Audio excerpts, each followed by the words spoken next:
Good morning. Welcome to Business Equity and Opportunities. I'm Scott Sander. Good to see you here. Every week we take our cameras on location, on the road, to meet business owners, community leaders, and area experts to find resources and information to help you succeed.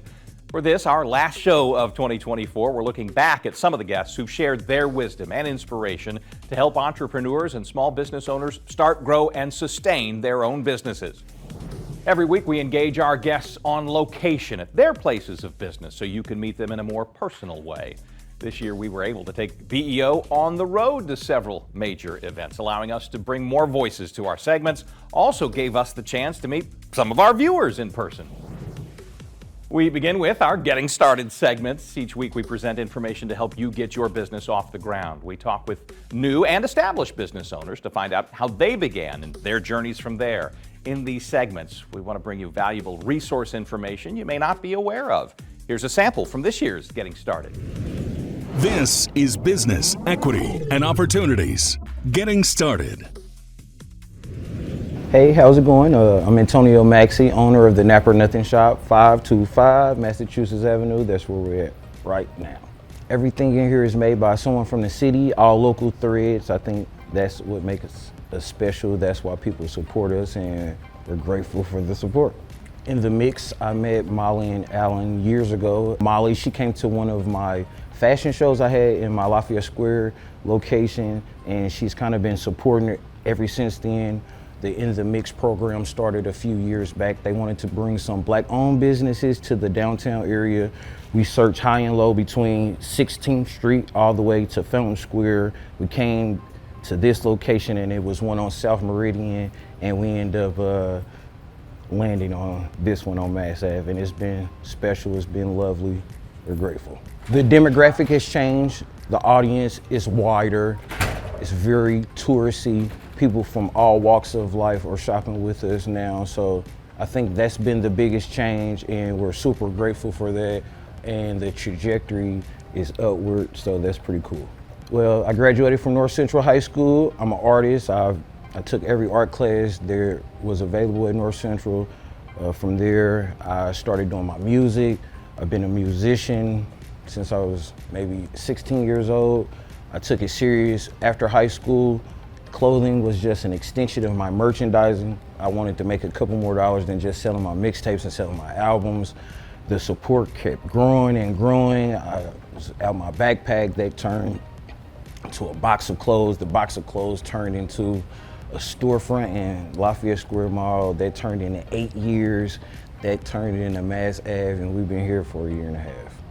My goal always, 10 years ago when we first started, was to have a place where Indianapolis brands can excel, can be as great as the brands that we previously wore before we made our own brands.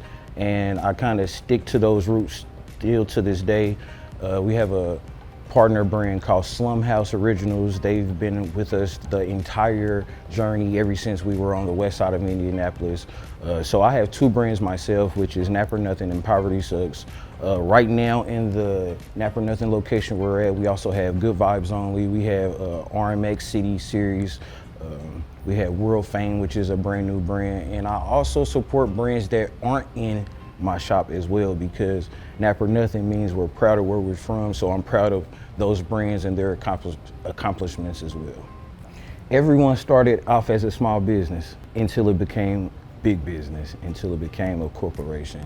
We are just satisfying those roots. We are those people now. It is a heck of a journey, and it's one that we're embracing, and we see other people on these journeys, and we are waving to them as they run their race, and we're supporting them, whether it's with emotional support, whether it's financial support, but we respect them on their journey, and we're gonna support each other because that's what we're supposed to do. If we don't, who's gonna do it?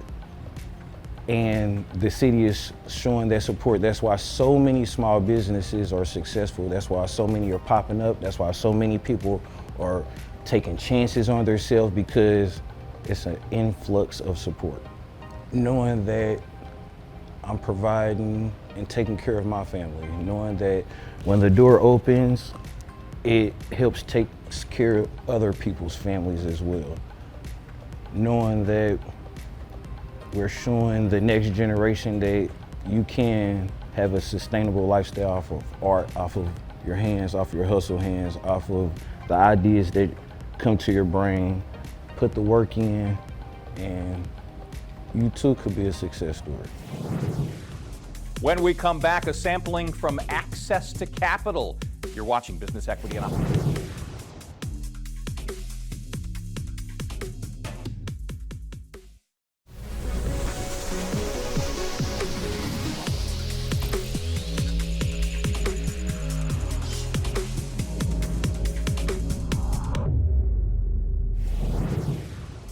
Welcome again to Business Equity and Opportunities. One of the biggest issues facing a business always is how to access capital, not only getting started with it, but also keeping things running and growing. There are many funding options available for entrepreneurs and small business owners, and over the years, we've shared insight on many of them. The stockholders, stakeholders, and decision makers bring us tips and solutions you may not be aware of. Take a look. This is Business Equity and Opportunities. Access to Capital. The purpose of Elevate Me really is to identify, understand, and seek to solve the challenges that minority entrepreneurs are up against when they consider venture capital as a source of funding. For 2024 this year, our goal is really to connect with entrepreneurship support organizations across the state to give them access to information, to give their community access to support, access to knowledge, and most importantly, access to capital. And so we'll be going around the state, virtually, in person, just making sure that they understand all the different programs that we have at Elevate. We are a typical venture capital firm, which means we invest in innovation-driven enterprises, right? Which is typically different, completely different from small, medium enterprises. One of the key characteristics of an IDE, innovation-driven enterprise, is there's a big opportunity that you're looking at solving. The total addressable market size, for example, is over 500 million. So think of you identifying a problem, but solving it at scale, repeatedly for so many people, maybe even across the globe. And for those sort of companies, we invite them to apply. We typically say we are sector agnostic, with the exception of real estate, professional services. And so a lot of companies that are tech-driven, tech-enabled, would specifically for minority entrepreneurs are welcome to apply. The first thing really is it all starts with the problem that you're looking to solve. So many times we see solutions that are looking for the right problem. And so when you identify the problem, you want to do a little bit of research. I like to say there's so many characteristics of a good problem. One of it is millions of people, for example, have this problem. Secondly, people run into it frequently. It's not going away anytime soon. The industry is growing, and so there's always going to be a need for your potential solution. And so when you have that knock down the problem, then you think about the solution with an iterative, agile mindset, knowing that the solution you have today will keep on changing as you interact with the customers and keep talking to people that have the problem, and then eventually arrive at one solution that solves the problem. And the pitch deck really looks into all the different areas of the business, from the problem to solution, the market size, the team, how much capital are you raising, what is the use of funds, what is the terms of capital, and things like that. We're looking to partner with ESOs, entrepreneur support organizations, just so we can build out that community that TT was talking about earlier. The more we can come together as a community and spread the information and let everybody know about the opportunities Elevate Me has, the better we can get the problem fixed. What these organizations do is kind of take a founder that probably doesn't have a lot of experience and kind of helps them with the basic business principles. An entrepreneur that I coach, she came to Raleigh with a product, and she sold the product at Raleigh for $1,000. Yeah.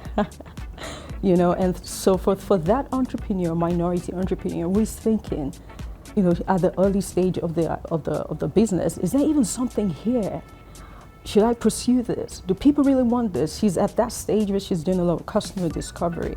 Coming to Raleigh interacting with people from across the globe, literally, and selling a product is validation on so many levels.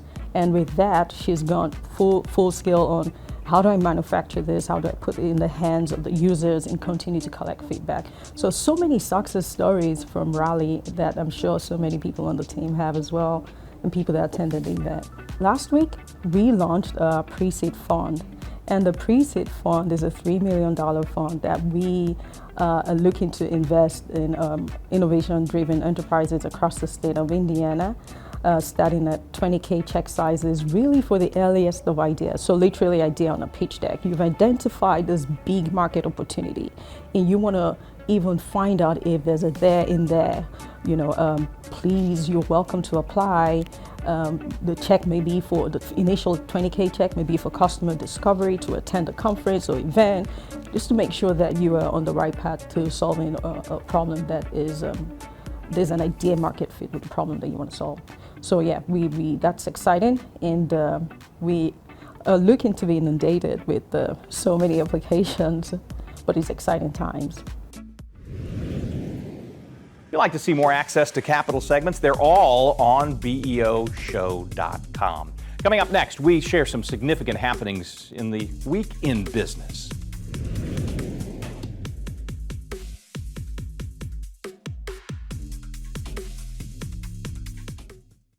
This is Business, Equity, and Opportunities.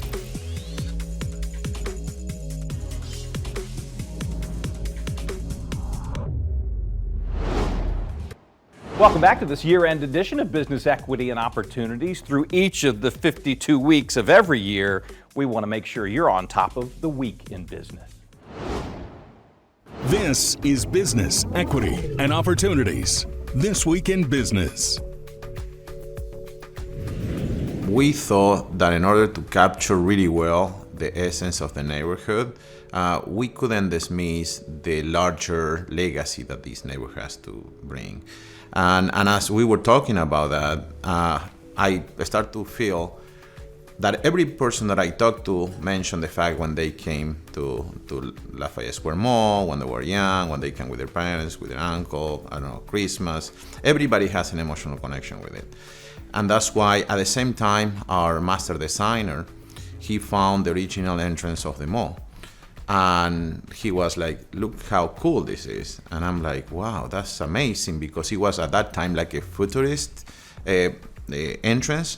And now it's something that somebody will recreate now. And always I thought that I'm gonna have to put this kind of competition to be sure that I create a landmark that people can see outside of the States of what we about.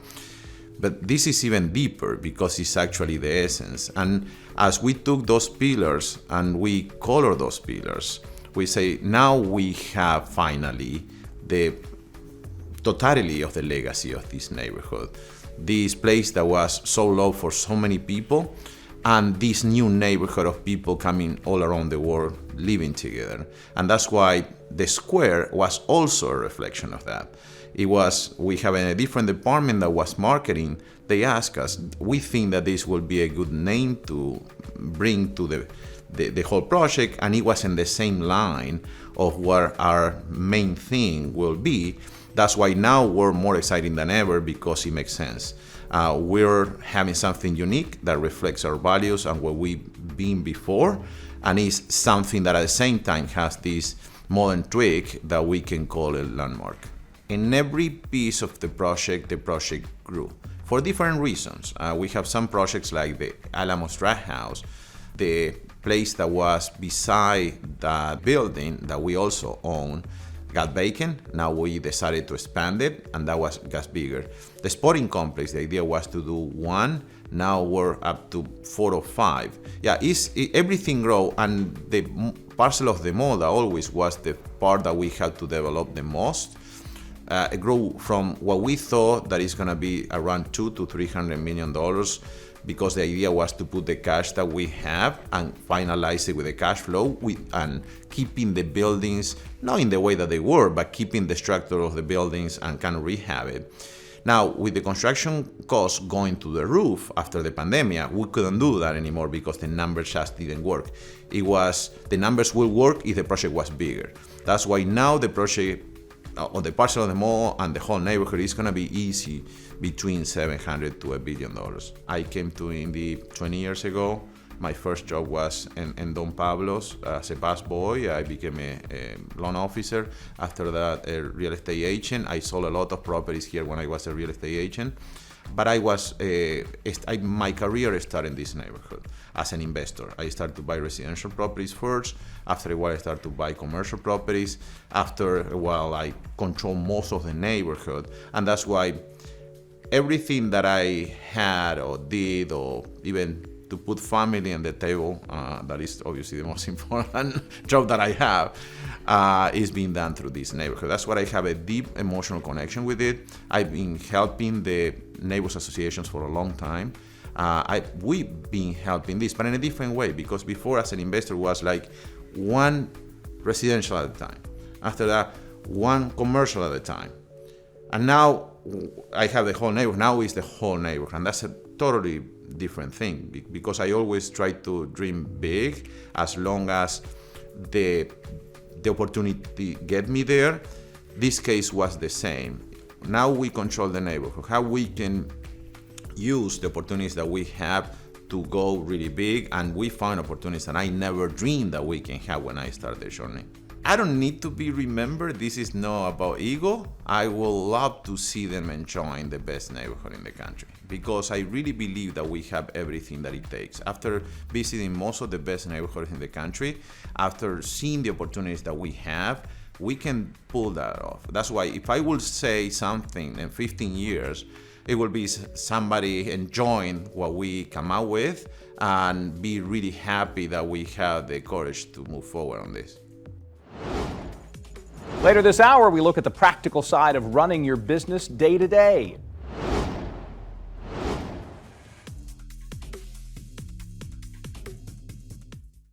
This is Business, Equity, and Opportunities.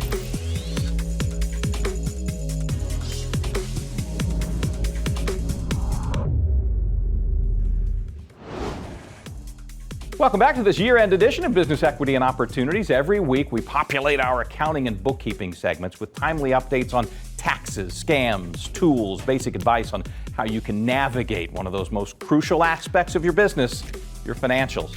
For this, we seek out trusted experts who are happy to share their expertise.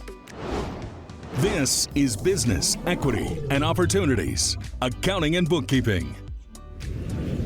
Today, I was going to talk about pooled employer plans, which are really great for small businesses. So pooled employer plans are like a 401k, but just as the name says, they are from pooled participants.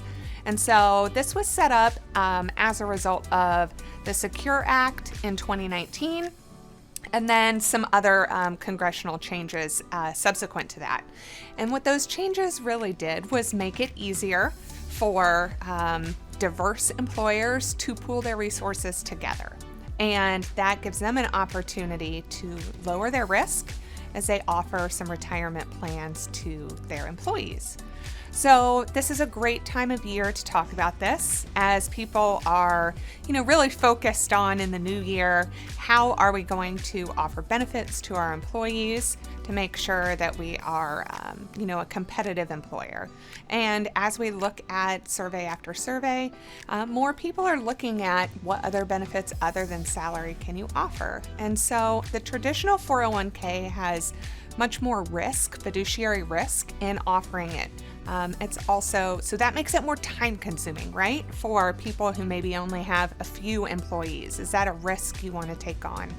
The pooled employer plan is a much better option because it takes that risk and it moves that over to another entity. And so it gives a little bit of a safer option for those smaller employers. I don't think they really had a choice, okay, which is they were a little late raising rates to 5%. The economy was very strong. It's still kind of strong. Consumers have money, house prices are up, stock prices are up, jobs are plentiful, wages are starting to go up, particularly the low end. Businesses are in good shape. So they're going to have to react to what actually happens. And so, some things they'll reduce rates a little bit, some things a little bit more.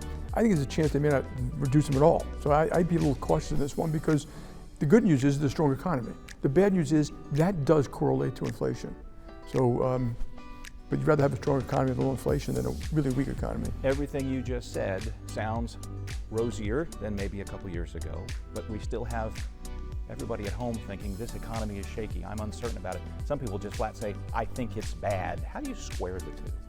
Yeah, I think there's part of the reason of all this polarization. I think there is probably an accurate thing when people say there are two Americas. That one America, the bottom 20%, are making $15 an hour or less. They may not have medical. They live in parts of the communities that may have a little bit more crime, and the schools aren't as good, and they might be a little angry. And people say you're $400 away from a medical, an emergency. Well, that would make you uncomfortable. And I think there are things we should do to help that. Finally, wages are going up at the lower end.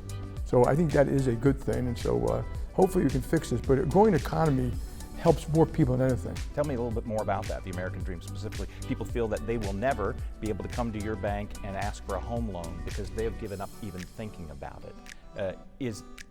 Does reality reflect the feeling in that case? Well, I think so. You got to be careful about overstatements. I think 100 million people own homes. 40 million don't have mortgages. We make mortgages every day to new people. So I think it goes to, again, there's a group of people who don't feel comfortable going to a bank. The government can do more. So it's one thing for us to do it, but the government has made mortgages so much more expensive than they need to be with, I think just overburdening rules and regulations on origination. Any one of your folks out there who got a mortgage recently, you're signing 40 documents, it raises the cost of a mortgage, it raises the cost, we don't have a securitization market. And the problem with that is that it raises the cost of a small mortgage by maybe 100 basis points. And therefore, if you're going to take out a $150,000 mortgage, that 100 basis points may be the difference about whether you can afford it or not. And that's terrible, because the best way to build wealth that most people started was their home.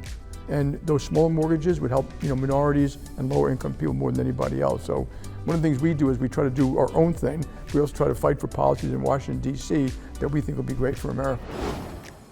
I go back to building community. Human beings are by design communal creatures, period. Right? We can go back to Maslow's pyramid of needs. We're communal creatures by nature. For people of the African diaspora, it's even more so, because even what we define as family, it's extended family in it. It's sort of like the village, the whole concept of the village.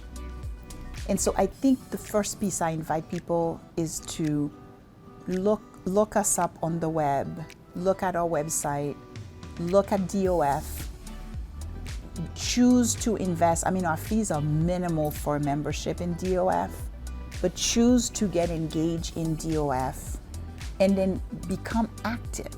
This year, we are very intentional about talking about the difference between equality and equity. I think in this country, we confuse equality with equity, and we confuse performance with barriers of entry. So we're really deeply focused on that at this stage of our journey. So this year at our convention, we actually have carved a space called DOF Raw.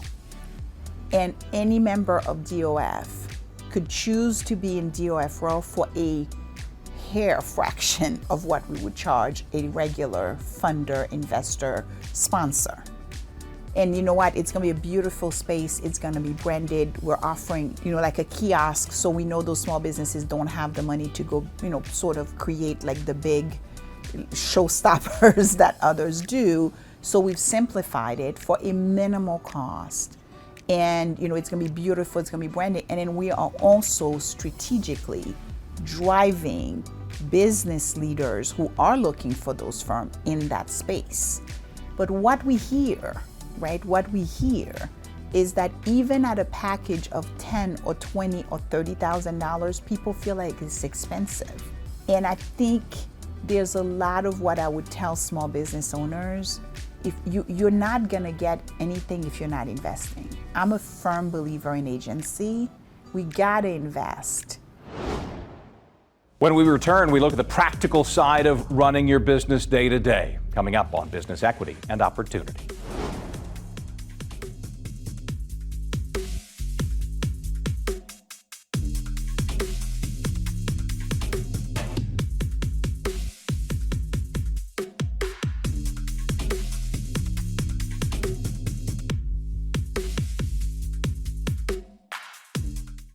This is Business, Equity, and Opportunities.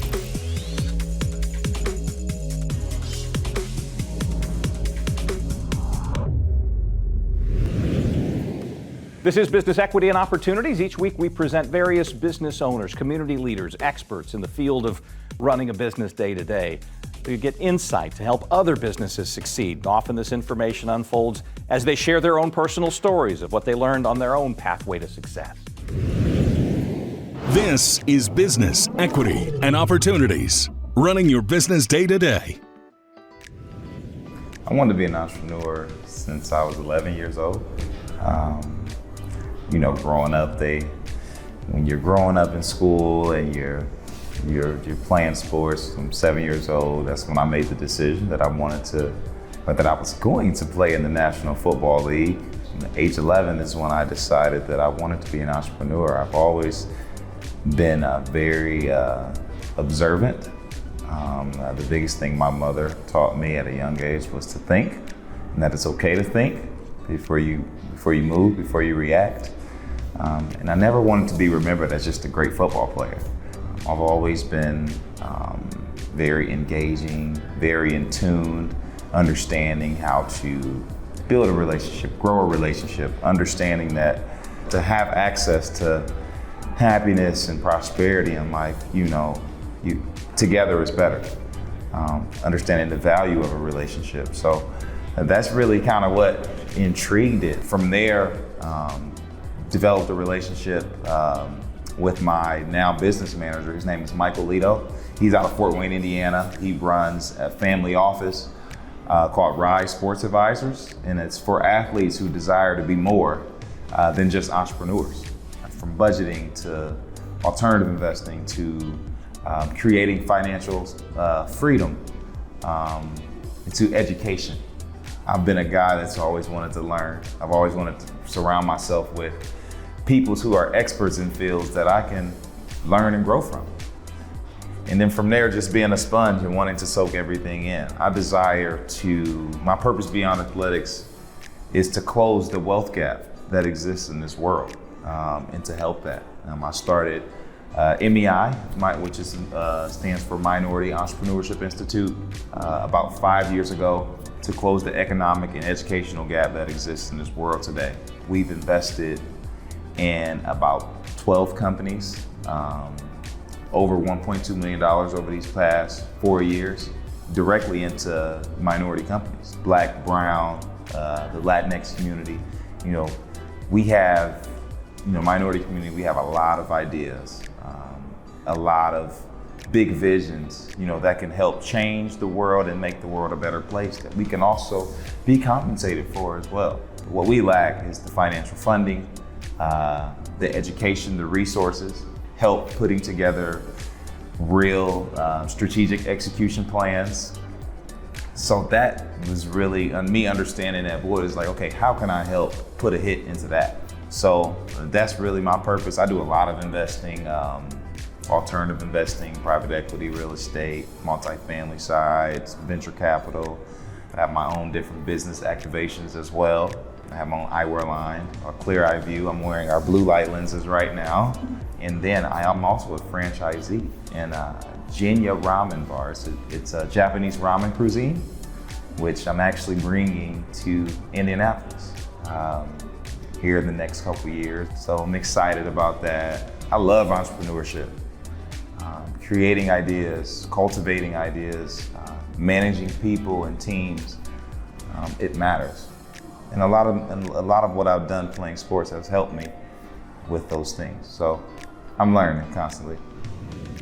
I became a mom at 38. And so with Augie, I was thinking to myself, I've got a business to run, I've got a family, I've got a little one.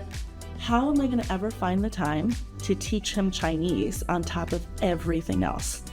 So, of course, with everything that we do in new business, we had to do a lot of research. So I, with Augie's support, have watched thousands of hours of educational programming.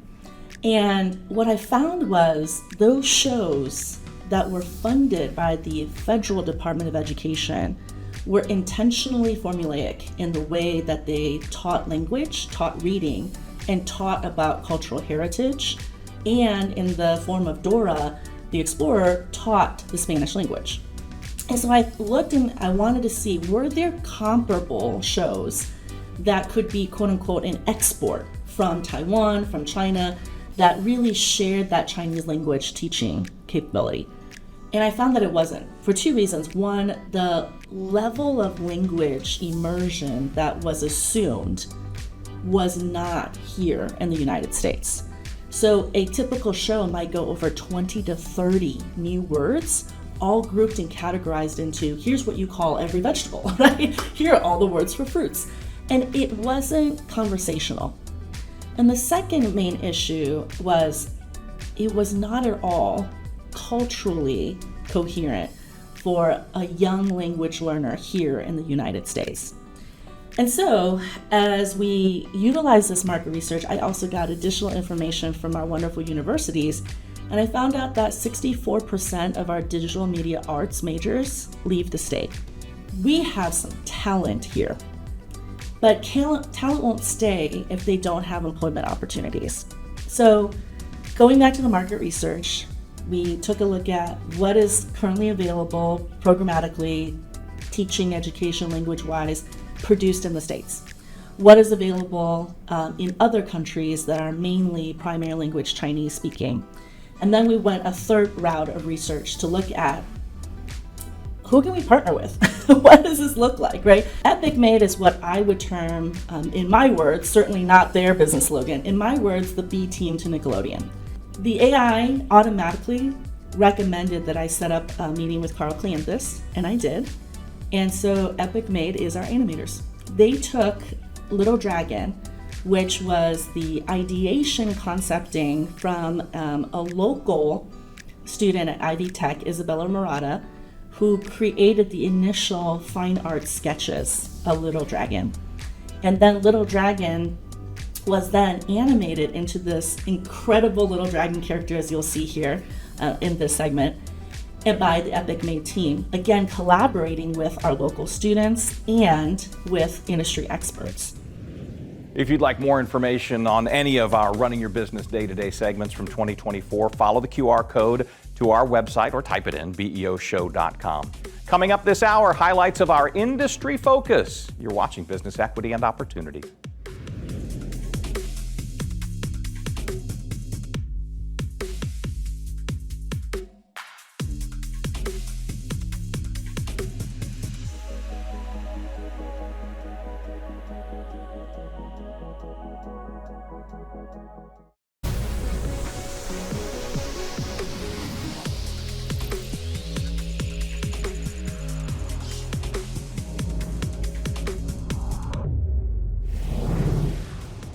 Welcome again. Each week our industry focus gives you a deep dive into the world of a specific field from those who know it best. Even if it's not an area you know, we've found there are lessons for all to learn. This is Business, Equity, and Opportunities. Industry Focus. POC Detroit is probably the only design-focused historically black college in the U.S. And so it was important for us to reopen a college that was actually originally founded here in Indianapolis in 1928 by an amazing woman by the name of Dr. Violet T. Lewis. She opened a college called Lewis Business College with the simple idea of how do you empower black women to become secretaries in corporations. And this is in the late 20s. And she felt it was important to teach these women the secretarial skills they needed to have other employment opportunities.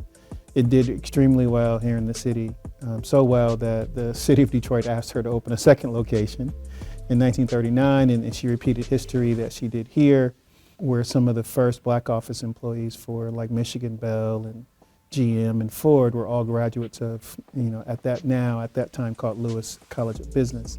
I was made aware of the college in 2021 by a former alumnus who lives in Detroit. I had my own design academy in Portland, Oregon, after retiring from being in the footwear industry for a few decades. Opened my own design academy called Pencil, and that was really the first design school really in the world that taught footwear design. And so we also paused in 2020 because of obviously everything else pausing in 2020. And so when I was made aware of Lewis College, I had the idea of merging, what I'm doing as a design academy in Portland with this HBCU, and being able to combine what we do really well with what the school formerly used to do really well, and merging it and reopening it as a business and design school. So when I got into the industry in 1989, as a young 19-year-old kid, just excited to be in the industry, I started to understand the business side of it really, really early, understanding how specific kids are targeted for certain types of shoes and why, and how you create based on demographic, and how you create based on geography. But I also discovered that these kids also have, or could have, other aspirations besides just being consumers of products. They're talented enough to maybe even pursue their own brand one day.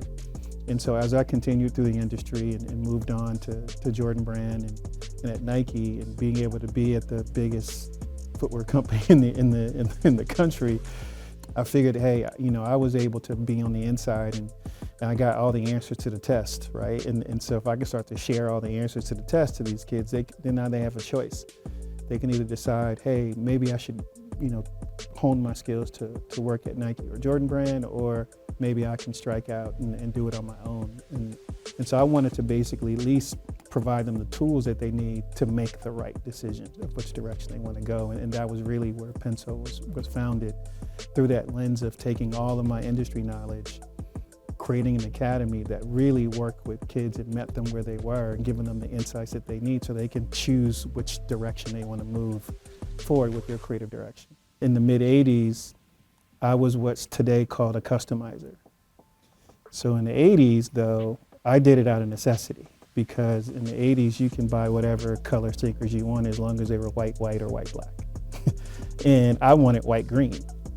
Because they didn't make white green, and I wanted them because it matched my basketball uniform in high school. And so I would go to the local shoe repair shop and get green dye, and go to the local hardware store and get duct tape and an X-Acto blade. And I'm like, oh, okay, well, if I can just tape up the part I didn't want to mess up and paint my Nike shoes green, it could probably work. And so I tried it, came out beautiful. I go to school the next day. Kids are freaking out, like, where'd you get those? And so then I started getting paid to customize shoes in '86, not knowing that was a job. Like, I just did it out of necessity so I can buy more shoes that they didn't have. And so now today, that's a job. Like, there's people that get paid thousands of dollars a shoe to customize something for, whether it's celebrities or athletes, entertainers, or just friends. And so that simple idea of taking an existing object, applying your creative talents to it, and then reselling it to someone, or someone actually contracts you to do that for them, that's just another vehicle to live out your artistic vision, right? The design side is, oh, I don't like the way that looks, I'll redesign it the way I think it should look. And so it's those two worlds of being a designer and an artist. Sometimes people do both, but most of the time you don't do both.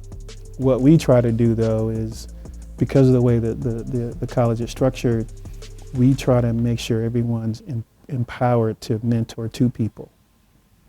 And then those two people, you make sure you put on them that they mentor two people. And so what we're trying to do is really create this placing of seeds throughout the industry. Especially artistically, because a lot of it you can't get in a book, and a lot of creative energy and passion comes from lived experiences. And if you can share those lived experiences of processes and techniques and things of that nature that you literally cannot get from a book, from a creative perspective, that's when the creativity continues to grow and foster and develop into something a whole lot more special than maybe they even knew they were capable of. Coming up, one of our favorite segments, the success story. You're watching Business Equity and Opportunities in our special year-end edition.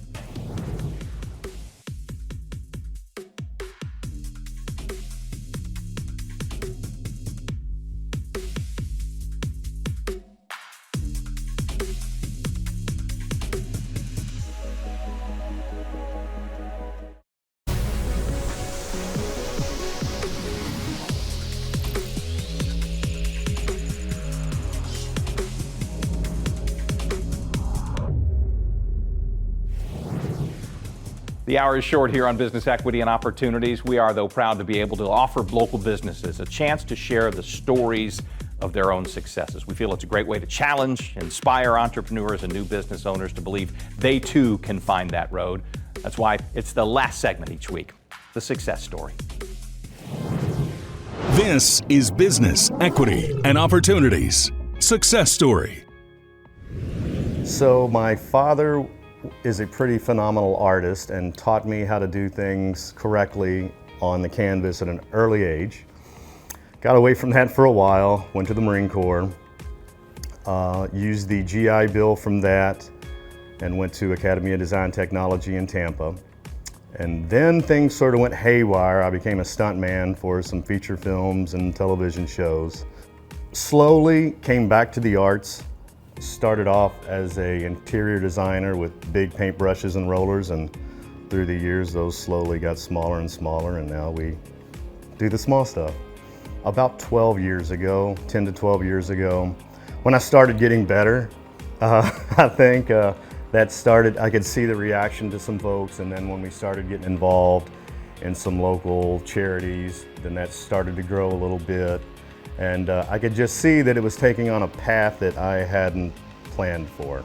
That took a few years to understand that impact. At first it was, hey, this is a facet of the job.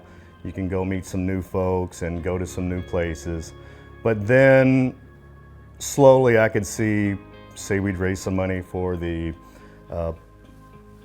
Leukemia Foundation, and then at the end of that event, these kids would go back to where they were going back to, and it just started making sense to be a little more mindful and to try to push that envelope, and now it's a huge part of what we do here. National Guard contracted me to do a 10-foot painting on a sheet of copper of the Statue of Liberty, and we unveiled it at the top floor of the World Trade Center on September 11th. We then took that piece to Washington, D.C., where it's hanging in the museum. And to be around those dignitaries and former presidents and some other folks of that nature, and to be respected as a former military man in that position was a pretty big deal. So that's another thing. We do a lot of work with the veterans charities, and me just sort of being there as an artist that sort of gets lost, but being there in New York was a really eye-opening experience for sure. I went to Purdue University. I started in 2017. I graduated in 2021 with a degree in mechanical engineering technology. We did the last year online, but it was that opportunity that gave me the chance to start up McConey Setup Shop. So we went home for spring break and we were essentially told, hey, we're not coming back quite yet. Everyone's just gonna be at home for the next couple weeks, and then it was, you're gonna finish the semester at home. And then finally, I just said, okay, I gotta do something with my time. So I started up McConey Setup Shop, and we were just building setups for the iRacing platform. So anything you can do on a real car, we can do on a virtual car. We can change half a pound of tire pressure. We can do 1/1000th of an inch on the ride height in the left front corner. Anything that can be touched on a real car, we can do virtually. So we started building these setups. We started just selling them to people. We caught some attention. We worked with all sorts of different teams. We were partnered with Junior Motorsports for a time. We're now a partner of eNASCAR, which is NASCAR's gaming and esports division. From there, we also launched a broadcasting division, McConey Entertainment. So now not only are we building setups for the cars and organizing events, we are broadcasting them so anyone can watch at home. We've got 40 drivers in the field racing, while we can have all of their friends and family watching at home on YouTube, Twitch, and Facebook, and all these other different platforms. So being able to take my engineering knowledge of how the world works, I was able to apply that to the iRacing world, and turn it into a business, and now here I am going for a real car. Well, my name is Renee Kelly. I am a fitness trainer. I'm the owner of Fit with Renee. It's a personal training studio. My focus is women's health, and making sure that they understand nutrition and how to train their bodies properly. It started some years ago, just, my mom had passed away at an early age, and then me being very concerned about my own health, I really got into working out, and when I saw other people in the gym and discovered how healthy they were and the things that they did to get there, it really motivated me to take better care of myself. And in turn, I started helping other friends and family members to also live a healthier lifestyle. I started doing bodybuilding competitions some years ago, probably about over 12 years ago. And I was able to win several competitions. Did the fitness portion and bodybuilding, and it just turned out to be such a great moment in my life. And investing that time and for myself and for me, it made me just discover who I was and what I really enjoyed doing. I would say my ability to influence women to make major changes in their bodies, and I was able to show women how to transform, and we use that website to show people that how easy it is, that it is possible to take your body from being unhealthy and unfit to a much more fit and healthier shape. So I really have enjoyed that time working with women and then helping them to discover who they truly are. I've learned that it's much more than just about the fitness. It's also about the mental health and anxiety and pressures that women are going through in life. And so this has become for them their sanctuary, their area that they can come to come together and be themselves and truly enjoy how to take care and be there for themselves and for others. Our thanks to all of our contributors in 2024. If you'd like to know more about any of them, you'll find a link to all of them on beoshow.com. One more time, scanning the QR code this hour takes you right there. We look forward to having you join us next year, 2025, for more business equity and opportunities. Till then, I'm Scott Sander. On behalf of the whole Business Equity and Opportunities team, have a great week and a prosperous new year. Business, Equity, and Opportunities. Made possible by Fifth Third Bank, Indiana Black Expo, Gemco, Indy Biz Pass, and Bose McKinney & Evans.